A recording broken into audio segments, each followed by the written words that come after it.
கொழுக்கட்டை எப்படி பண்ணுறதுன்னு பார்க்கலாம். நான் வந்து எள்ளும் சரி, அப்புறம் வேர்க்கடலையும் சரி 2மே வச்சு செஞ்சுருந்தேன். ஃபஸ்ட்டு வேர்க்கடல வறுத்து ரெடி பண்ணி வச்சுட்டு, அதுக்கப்புறமா கொஞ்சம் ஸ்நாக்ஸ்க்கு வந்து சக்கரவள்ளி கிழங்கு, கொஞ்சம் தண்ணி ஊற்றி கல்லுப்பு வச்சு ஒரு விசில் வச்சுட்டேன். நெக்ஸ்ட்டு கொழுக்கட்டை மாவு வந்து நான் வந்து கரெக்டாக ஒரு 1½ கப் மாவு எடுத்திருக்கேன்.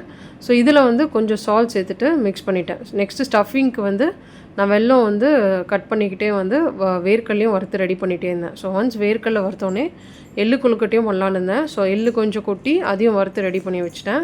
ஸோ இது 2 ரெடி பண்ணி வச்சதுக்கப்புறமா நான் கொஞ்சம் தண்ணி சூடாக கொஞ்சம் பபுள்ஸ் வந்தோடனே இந்த மாவில் கொஞ்சம் கொஞ்சமாக சேர்த்து மிக்ஸ் பண்ண ஆரம்பித்தேன். ஸோ இடியாப்ப மாவு மாதிரி தான்.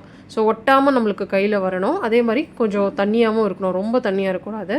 மாவு ரெடி பண்ணிவிட்டு மூடி வச்சுட்டு நெக்ஸ்ட்டு எள்ளு கொஞ்சம் வெல்லம் அதுக்கப்புறம் ஏலக்காய் மிக்சியில் போட்டு அரைச்சி எள்ளு ஸ்டஃபிங்க்கு எள்ளு பூர்ணத்துக்கு ரெடி பண்ணிட்டேன். அதுக்கப்புறமா வந்து வேர்க்கடலை வந்து நான் 1 கப் எடுத்தேன். அதே அளவு வந்து வெல்லம் எடுத்துகிட்டு இதில் வந்து ஒரு 4 ஏலக்காய் சேர்த்துட்டேன். ஸோ இது கூட நம்ம அரைச்சி அப்படியே உருண்டை பிடிச்சி வச்சுக்கலாம், ரொம்ப நல்லாயிருக்கும்.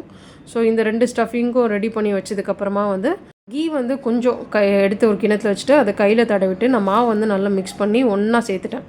ஸோ அதுக்கப்புறம் நல்லா சாஃப்டாக இருக்குது மாவு.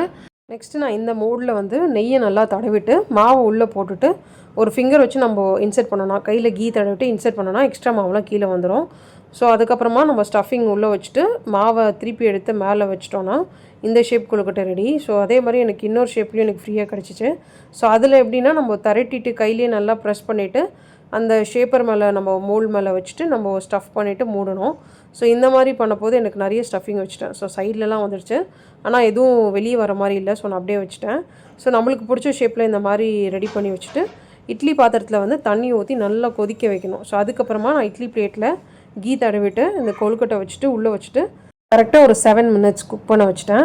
ஸோ அதுக்கப்புறமா கொழுக்கட்டை ரெடி. நம்ம ஸ்பூனு இல்லாட்டா கையில் கூட எடுக்கிறதா இருந்தால் தண்ணியில் டிப் பண்ணிவிட்டு நம்ம எடுத்தோம்னா ஈஸியாக எடுத்துடலாம். டேஸ்ட் ரொம்ப நல்லா இருந்துச்சு, நல்லா சாஃப்டாக. நான் நிறைய ஸ்டஃபிங் வச்சுட்டு மாவு வெளியே கொஞ்சம் கம்மியாக இருக்கிற மாதிரி பார்த்துக்கிட்டேன். ஸோ ரொம்ப நல்லா இருந்துச்சு.